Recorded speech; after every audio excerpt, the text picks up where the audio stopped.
J'ai l'air de rigoler? Je suis Tatiana XVR4.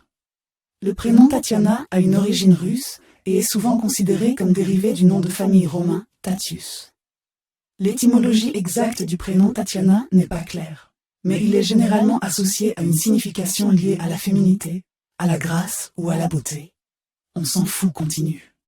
Si vous souhaitez rencontrer des personnes qui sont censées redresser la situation mondiale ou donner votre avis aux banquiers qui ont contribué à nous mettre dans ce pétrin, nous pouvons vous dire où en trouver un grand nombre, le Forum économique mondial. Fondé en 1971, le Forum économique mondial est une organisation internationale privée qui reçoit des milliards de dollars exonérés d'impôts de la part de ses membres et de leurs entreprises mondiales. Chaque année, le WEF réunit ses membres avec des leaders mondiaux, des dirigeants de grandes entreprises pharmaceutiques, des géants de la technologie, des célébrités d'Hollywood, des personnalités des médias et des influenceurs d'Internet, dans les montagnes isolées de Davos, en Suisse. Il s'agit d'une minuscule ville située dans les Alpes suisses, un village où l'on peut croiser Bill Clinton, Bill Gates, le patron de Google et la reine de Jordanie, tous réunis au même endroit. De nombreux journalistes couvrent le forum mais peu y pénètrent.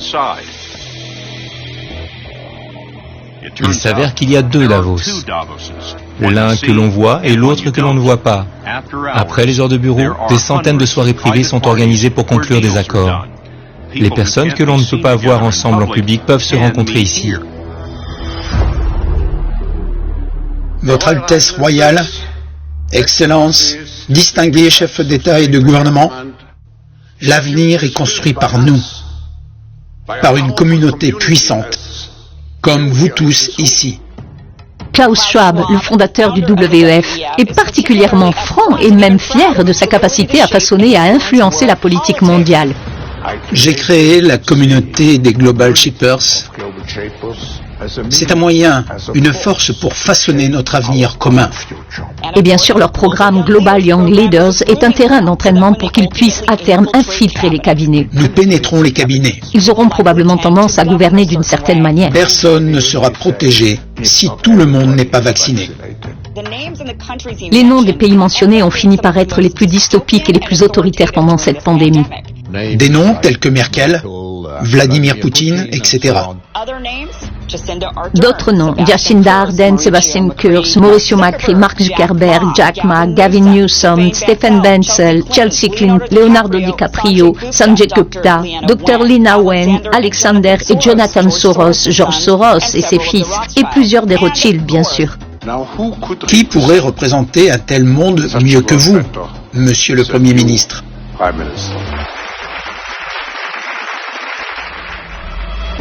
En 2014, Klaus Schwab a appelé à la grande réinitialisation, Nous avons besoin d'une grande réinitialisation. qu'il présente comme la solution aux problèmes les plus urgents du monde. La sombre réalité de l'agenda de Schwab est détaillée dans son livre à succès, Covid-19, la grande réinitialisation. Sa mission est de remplacer la gouvernance indépendante par un gouvernement mondial unique, contrôlé de haut en bas, et par une monnaie numérique contrôlée par une banque centrale. Quand ils disent que vous serez heureux, ce qu'ils veulent dire, c'est que vous serez asservis. C'est pourquoi ils parlent d'une grande réinitialisation, c'est pourquoi ils parlent d'introduire cet agenda quasi-communiste, quasi-socialiste. Ils savent que nous sommes arrivés au point où nous ne pouvons plus continuer sur la voie de l'endettement croissant. Parce que nous avons une génération qui ne peut littéralement pas se permettre d'acheter une maison. Des millions d'Américains n'ont pas les moyens d'acheter un logement. Et il est donc facile de dire à cette génération que nous allons effacer la dette de leurs études. Allègement de la dette étudiante. Et de revoir vos perspectives à la baisse, vous allez louer pour toujours. Et nous allons célébrer le concept de petite maison. Nous allons faire toutes ces choses qui ont l'air cool, parce qu'ils façonnent le récit, pour que nous soyons à même d'en attendre moins. Ce qu'il faut faire, ce n'est pas en attendre moins. Nous devons supprimer les dysfonctionnements afin de pouvoir vivre plus de choses. Et c'est ça, la subtile distinction qui manque à la grande réinitialisation.